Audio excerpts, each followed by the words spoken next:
A calm, serene evening unexpectedly spirals into chaos, a complete nightmare, as Amara Johnson, the fearless FBI director, finds herself pulled over by a white police officer without a shred of justification.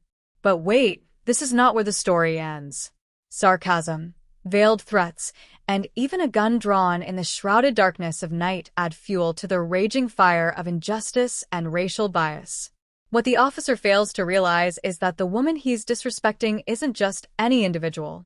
She's a powerful symbol of justice, resilience, and unwavering courage. Thank you for being here. If you appreciate stories that spark meaningful conversations, don't forget to like this video and subscribe to the channel. Turn on notifications so you never miss another powerful narrative. Tomorrow, we'll bring you yet another thought-provoking story that deserves to be heard. It was a quiet evening, and the sun had just dipped below the horizon, leaving a serene orange hue across the sky. Amara Johnson was driving her sleek, black SUV along a tranquil, deserted road. After a long day managing a demanding FBI branch, she was yearning for a peaceful dinner and the comforting company of her favorite book. But destiny had other plans in store for her, plans she couldn't have anticipated. Suddenly, her rearview mirror lit up with the glaring reflection of flashing red and blue lights.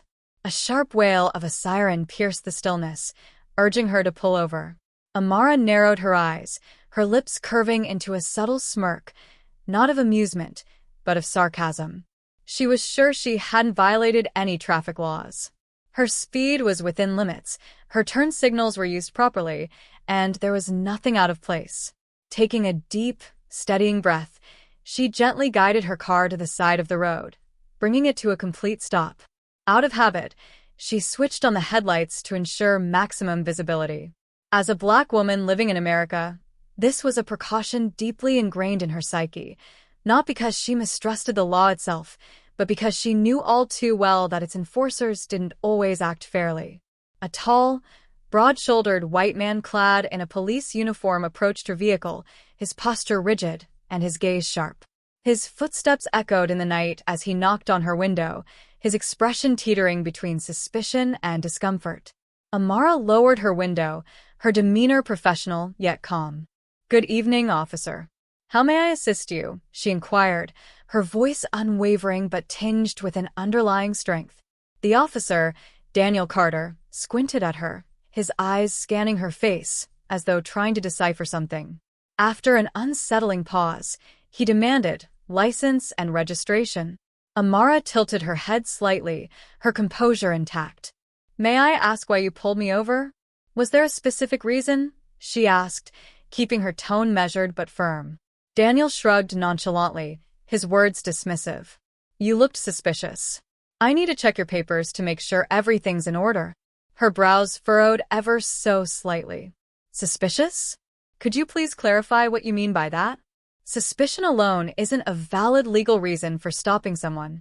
The officer's demeanor shifted abruptly, his patience wearing thin. He slammed a hand against her car door, causing a loud thud that shattered the night's stillness. "Are you questioning me? Don't make this harder than it needs to be. Just hand over the papers."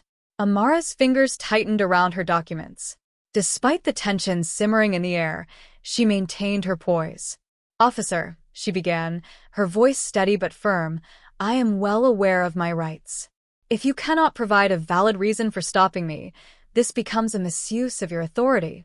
Her words only seemed to aggravate Daniel further. His eyes narrowed, and his tone grew harsh. "Who do you think you are to challenge me? Stop acting like you know everything, and just do as I say." Amara exhaled slowly, her gaze locked on his.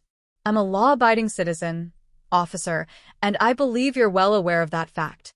But Daniel wasn't interested in reason or civility. He raised a flashlight and shone its beam directly into her face, his actions invasive and aggressive. "Are you carrying anything illegal? Drugs? Weapons? People like you are often involved in shady activities." Her chest tightened, the blatant prejudice in his words cutting deep. Still, she refused to let her emotions get the better of her. "No, officer. I am not carrying anything illegal, and I find your accusations baseless and offensive. I would appreciate it if you refrained from making such unfounded assumptions. But Daniel wasn't done. His hostility grew more evident as he sneered. I don't need respect for people like you. I just need to do my job. The tension between them hung heavy in the air, unrelenting and oppressive. Cars sped by in the distance, their headlights briefly illuminating the scene before vanishing into the night. Amara knew this moment was bigger than herself. It was a battle against prejudice, injustice, and abuse of power. A battle she was determined to face head-on. If you don't cooperate, I'll be forced to take drastic measures. The officer's words weren't just commands, they were a blatant, direct threat. Amara Johnson could feel the situation rapidly spiraling out of control. Yet, even as fear tried to creep in, she refused to succumb to it. Instead, she drew strength from her unwavering principles. Officer, Amara said, her voice as steady as the ground beneath her, I am more than willing to cooperate, as long as due process is followed. But I cannot and will not allow myself to be forced into doing something that goes against my rights. As the tension escalated, Amara realized this was no ordinary traffic stop. This was more than a confrontation. It was a test of everything she stood for. A challenge not just for her, but for the very justice system she had dedicated her life to defending. Inside her car, Amara remained seated, her gaze unwavering as it locked onto the police officer standing mere feet away. Her hands tightened on the steering wheel, a physical manifestation of the composure she was fighting to maintain. She had faced countless challenges throughout her illustrious career, but never had she imagined she would become the target of such blatant abuse of power and racism. Daniel Carter, the officer in question, stood with his arms defiantly crossed, hostility radiating from his every movement. His eyes burned with menace as he barked, "Who do you think you are to challenge me? This isn't a negotiation. Either you cooperate, or I'll be forced to take drastic measures." Amara didn't flinch. "Officer," she began, her tone calm but resolute, "I'm not refusing to cooperate. I'm simply asking you to follow proper procedure.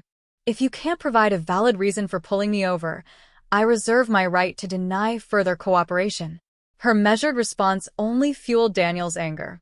He raised his hand, pointing it at her face with an air of intimidation. "Enough. Get out of the car now."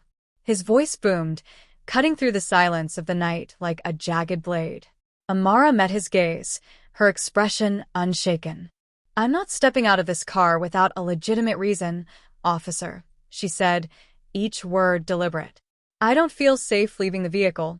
Daniel stepped closer, his fist pounding against the car door with a force that sent vibrations through the frame. "Get out of the car," he shouted, his voice now filled with unrestrained fury. "That's an order." Amara inhaled deeply, grounding herself in the moment. She knew complying with his irrational demands could make an already dangerous situation even worse. Years of training had taught her the importance of remaining calm under pressure, and this moment demanded nothing less. "Officer, I will not follow an unlawful order," she replied, her voice steady and unyielding. Daniel's expression darkened as he stepped back, his hand inching toward the gun at his side. His voice dripped with venom as he spat, "People like you don't get to decide anything here. I'm the one in charge, and you'll do as I say, or you'll face the consequences." Amara's heart pounded as she saw his fingers hovering near the weapon. One wrong move, one wrong word, and the consequences could be catastrophic. She couldn't let the situation escalate further. "Officer," she said, her voice calm yet firm, "this entire interaction is being recorded." She gestured to the phone mounted on her dashboard. "Your every move and word are on camera, and I will use this footage as evidence if necessary."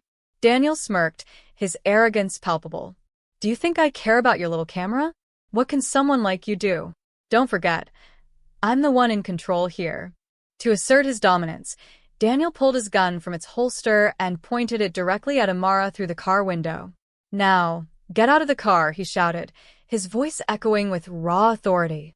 The air grew heavy with tension, each second dragging on like an eternity.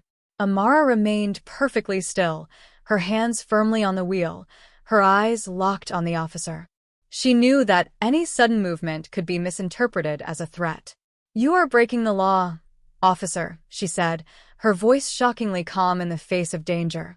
"I demand that you lower your weapon immediately. This is an abuse of your authority." Daniel's sneer deepened, his grip on the gun unwavering. "Don't try to play smart, girl," he snapped.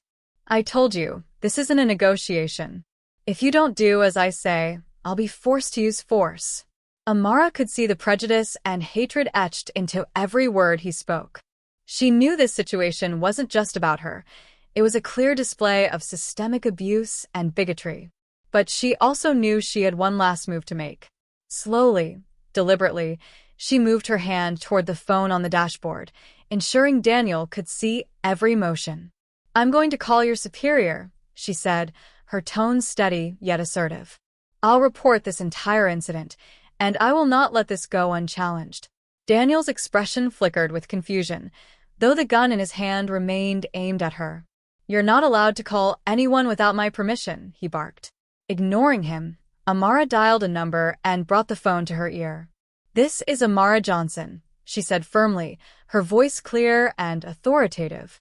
"I am the director of the FBI. I've been pulled over and subjected to harassment by an officer named Daniel Carter. He has drawn his weapon on me without any legal justification. I request that the sheriff come to this location immediately to resolve the matter." After ending the call, Amara placed the phone back on the dashboard, her eyes never leaving Daniel's.